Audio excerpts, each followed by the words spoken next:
अमेरिकेच्या समसमान कर आकारणीच्या भीतीने भारतीय बाजारात विक्रीचा सपाटा पाहायला मिळतोय। सेन्सेक्स 1100 अंकांनी तर निफ्टी 300 अंकांनी गडगडलेला आहे। आयटी आणि बँकिंग शेअर्समध्ये विक्रीचा जोर मात्र वाढलाय।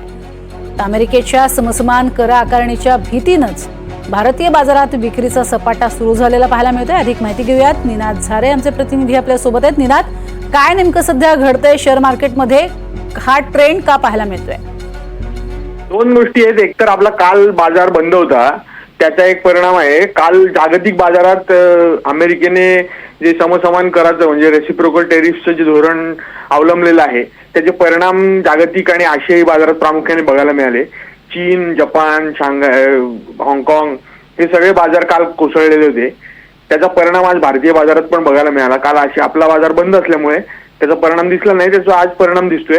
दुसरी महत्वाची गोष्ट, उद्यापासून म्हणजे 2 तारखेपासून रात्री अमेरिकेचा लिबरेशन डे असं आहे असं ट्रम्प यांनी घोषणा केलेली आहे। याचा अर्थ असा की जेव्हा अमेरिकेची कुठलाही देश आता व्यापार करेल तेव्हा त्यांच्यावरती अतिरिक्त कर लावण्यात येईल उद्यापासून। हा रेसिप्रोकल टेरिफचं जे धोरण आहे त्यामुळे जागतिक अर्थव्यवस्थेला मोठा धक्का बसण्याची शक्यता आहे। अमेरिका ही सगळ्यात मोठी बाजारपेठ आहे जगाची। अनेक देश अमेरिकेच्या अर्थव्यवस्थेवरती अवलंबून आहेत। त्या देशामधनं उत्पादित केलेला जो माल असतो तो अमेरिकेत विकला जातो आणि अमेरिका जर का त्याच्यावरती कर लावणार असेल अतिरिक्त तर त्याच्या किमती वाढतील आणि या देशांना त्या करांचा फटका बसेल। पर्यायाने जागतिक अर्थव्यवस्था जी आहे ती मंदीकडे सरकेल अशी भीती सगळीकडे वर्तवली जाते। त्याचा परिणाम म्हणून काल अमेरिकेचे मार्केट पडले, आशियाई मार्केट पडले।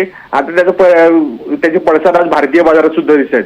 आपण जर पाहिलं तर आयटी क्षेत्र जे भारताचं ग्रोथ इंजिन होतं गेल्या 20-एक वर्षापासून आणि त्यातनं सगळ्यात मोठे जी निर्यात होती ती अमेरिकन कंपन्यांना होत होती। आयटी सॉफ्टवेअर एक्सपोर्ट्स जे होते आहेत ते अमेरिकेतल्याच कंपन्यांना निर्यात केली जाते आणि त्याच्यावर सुद्धा अतिरिक्त कर लागण्याची शक्यता आहे। त्यामुळे त्या क्षेत्रातल्या ज्या कंपन्या आहेत म्हणजे प्रामुख्याने इन्फोसिस असेल, TCS असेल, विप्रो असेल, या ज्या भारतीय आयटी कंपन्या आहेत त्यांच्या शेअर्समध्ये आज विक्री बघायला मिळते कारण त्यांच्या नफ्यावरती याचा परिणाम होणार आहे। याबद्दल सरकारकडून सुद्धा सध्या जी चर्चा सुरू आहे भारत सरकार आणि अमेरिका सरकार यांच्यामध्ये ती सुद्धा सध्या वस्तूच्या निर्याती आयात निर्यातीबद्दल सुरू आहे। सेवा क्षेत्रातले ज्या आयात निर्यातीचे धोरण आहे ते अजूनही काही त्याबाबत क्लॅरिटी नाही आहे। याचा परिणाम म्हणून आपल्याला आज आयटी क्षेत्रातल्या कंपन्या गडगडताना दिसत आहेत।